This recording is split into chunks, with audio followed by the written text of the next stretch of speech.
We're less than a week from opening day and we got a preseason matchup versus the Crosstown Mets. It's the Game Day Show, starting now.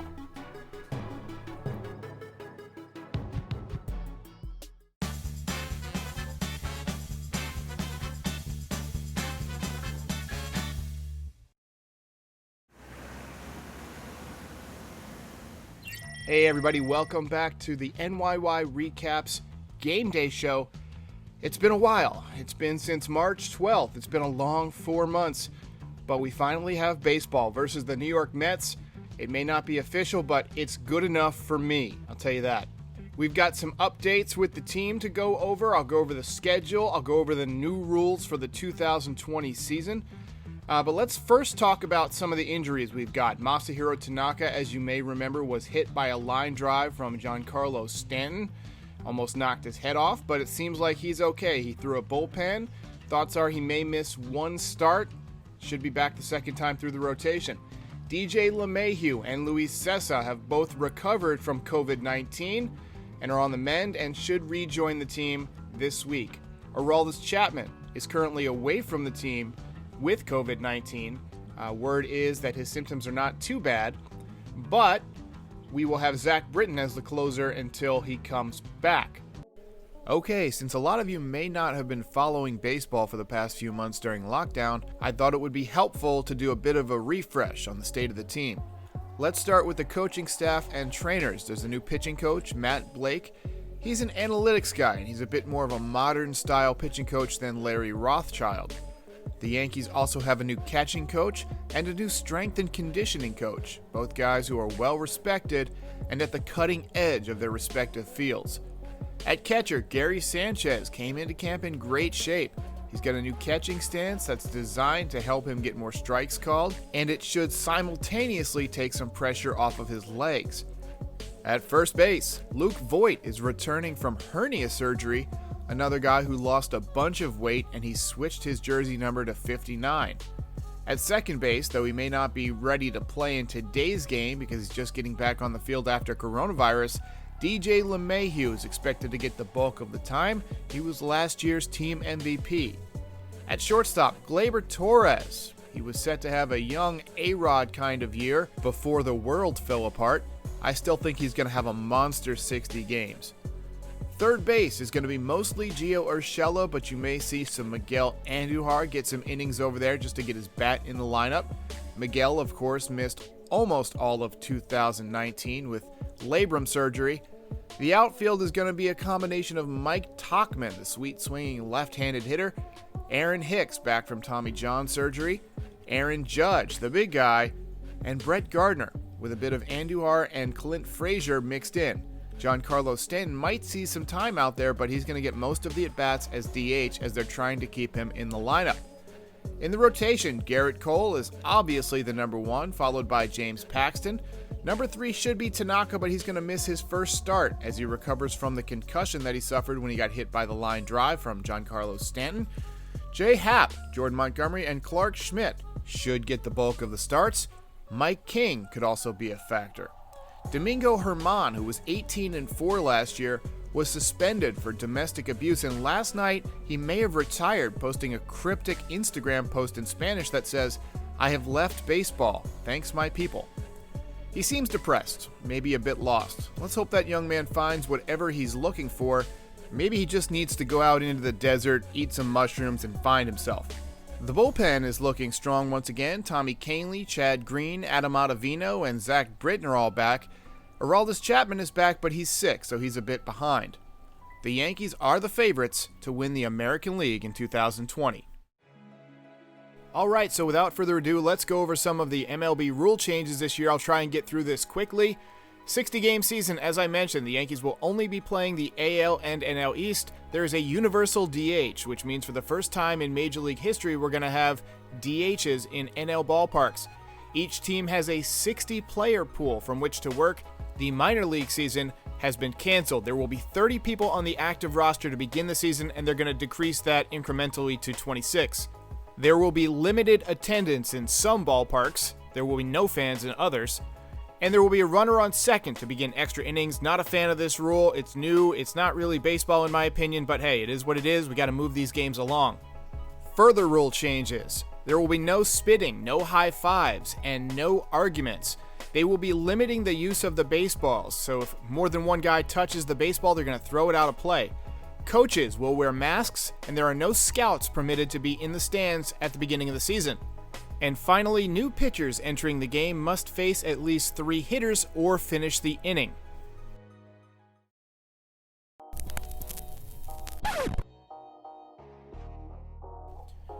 All right, we got a lineup for tonight's game against the Mets. Mike Tauchman in center field, the sock man, one of the best defensive outfielders in baseball. Gleyber Torres is at shortstop. He's been swinging the bat well during these intra-squad games. Mike Ford took Garrett Cole deep last night. He's at first base. Giancarlo Stanton at DH, where he will be most of the season. Gio Urshela at third base, defensive whiz, had a great offensive year, career year, 21 home runs, hit over 300, was in contention for the batting title for a while. Miguel Andujar in left field. I mentioned that he would be playing some left field. I think they're going to take every opportunity they can to get him out there, get him some work. Clint Frazier in right field. I can't imagine he's going to be playing much right field this year unless Judge is hurt, but it's good to get him out there, get him some work. He is bad defensively, but he is setting a good example with the whole mask thing. Tyler Wade at second base. Tyler Wade seems to be the favorite to play second base if DJ LeMahieu can't be ready by opening day.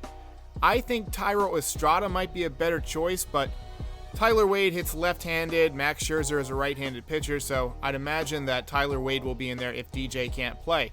Kyle Higashioka behind the dish. He's going to be the Yankees' backup catcher this year. He has some power. He's a good little player. I'm going to miss Romine, but Kyle is not bad. My pick to click tonight is Gleyber Torres. I think he's going to have a big year, and I think he's been swinging the bat really well lately.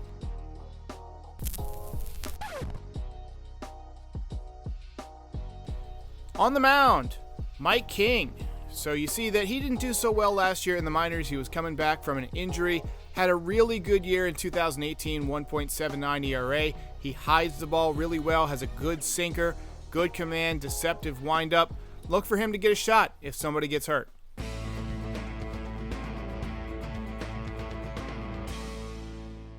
On March 12th, the sports world stopped, and shortly thereafter, it seemed like the world stopped as well. 4.5 months, we have watched New Yorkers and the world battle this pandemic, and we are amazed at the frontline workers and the healthcare workers who put their lives on the line every single day. Batting second, he's the Yankees shortstop. That one is grounded up the middle and off the glove of a lunging Cano, and it trickles into left center field. Tauchman will score easily, and it's going to be an RBI for Gleyber Torres, and just like that, the Yankees are up 1-0. 2-2. Swing and a miss. Alonso down on strikes. There looked like he might have gone cross seam with that fastball up to 96 on the velocity side. On the ranch. Slow roller to third, charging Urshela. Fires to first, not in time. Cespedes ran well enough to beat that out, and Nimmo moves to third, so first and third, 2 men out. Hey, bare hand. Everything he did was as good as it gets, just bang, bang, and this is the key, watching Cespedes try to get down, not full speed, but just enough. I think. So yeah, Cespedes was out right there.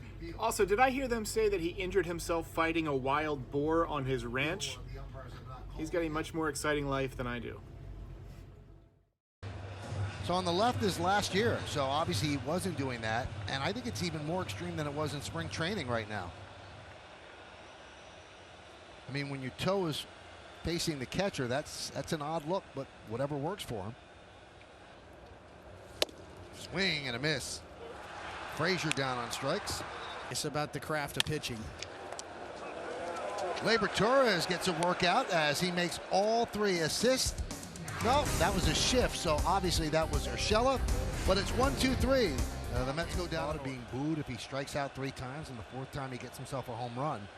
So you wonder if that will benefit some players. That one's lined into left center field. It's going to be a base hit. It gets past Davis, and it goes to the wall. as Stanton will pick up a double here leading off the fourth.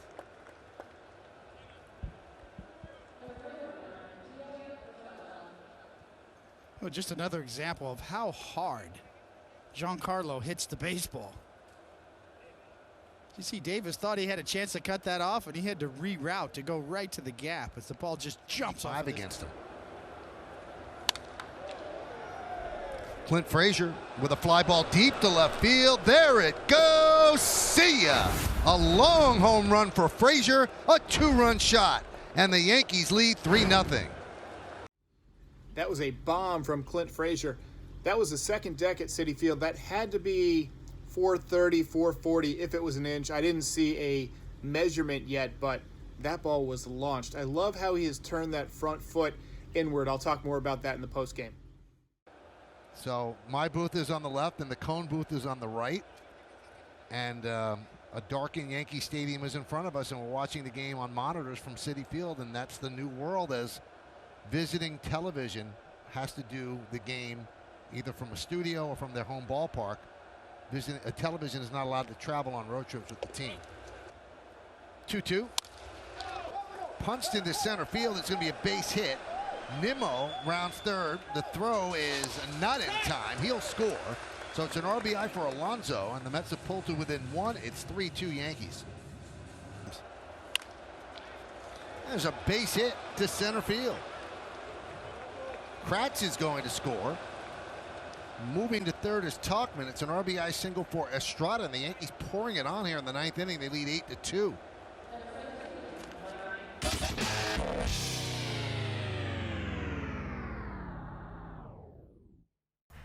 All right, just a couple more preseason games, and we are on to regular season.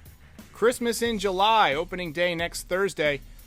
So tonight, Mike King was very impressive. You saw him with good sink on the ball, up to 96 miles an hour with the four-seamer, picked up 3 strikeouts. I'm really excited about him, and I'm excited about Clark Schmidt. The Yankees almost have an abundance of riches in the rotation, just in terms of depth. So many options to go to this year. Clint Frazier tweaked his stance a bit, turned that front foot in a little bit. I used to hit the same way. It helped me stay on the ball a little bit longer without opening up that front side. Seemed to work for him. Hit a nice 440 or 450 foot home run. He's got unbelievable bat speed. The question with him has always been his defense. We know he can hit, but he's trying to get some at-bats this year. I also saw mid-game that Domingo Germán put out another statement on Instagram saying that he promises not to retire. So apparently somebody from the Yankees got in touch with him. He was just a little frustrated. But I wish the best for him, and I hope he gets it together soon. It can be a tough thing, to be away from your teammates. And, he's suspended for the whole season now. He was only going to be suspended for the first few months. But now it looks like, he won't play at all this year. But maybe we'll see him next year in spring training, and hopefully he can get himself right, both on and off the field. Stanton looked good tonight. Is it just me, or does it look like he dropped a few pounds? He looks a bit trimmer. Maybe he did that to take some pressure off of his legs. You saw the bit where Kay and Cone were in Yankee Stadium and they were doing the game remotely. I wonder what John Sterling is going to do. The Yankees' 80-year-old broadcaster on CBS WFAN radio. I hope he gets to do some games, because it'll be weird having a season without John Sterling saying, "It is high, it is far." We got to see Dellin Betances make his Mets debut against the Yankees tonight.